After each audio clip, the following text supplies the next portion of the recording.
Quand les grandes maisons de la place Vendôme choisissent de montrer leur collection de haute joaillerie aux acheteurs et à la presse pendant la semaine de la haute couture à Paris, elles multiplient les surprises et invitent ainsi littéralement au voyage, à l'évasion, au rêve.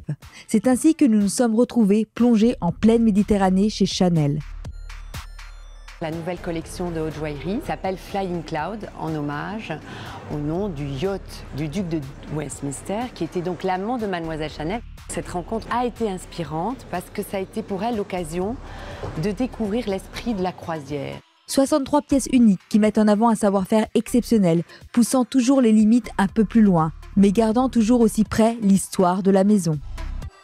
On a retravaillé la marinière, les boutons aussi, parce que les boutons sont aussi un code très très connu dans ce qu'elle a fait à la couture.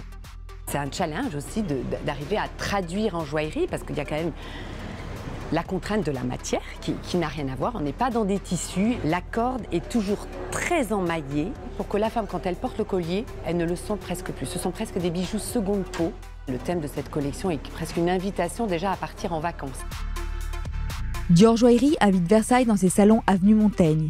Parmi la végétation et les statues, on retrouve les dernières créations de Victoire de Castellane, la directrice artistique, entre explosion de couleurs et magie de la joaillerie autour des pierres précieuses. Enfin, l'occasion aussi pour la Maison Chaumet de célébrer la musique et l'art de la fête.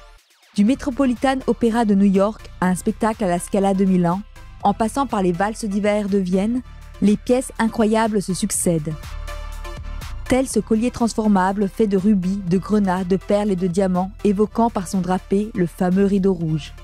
Les grands thèmes musicaux mis en avant dans la collection donnent déjà envie de danser, alors que des invités triés sur le volet se sont retrouvés lors d'une fête exceptionnelle au Musée des Arts Forains à Paris sous le thème de Chaumet est une fête. L'idée première de ces grandes maisons reste de célébrer la joaillerie afin de la rendre quelque part intemporelle.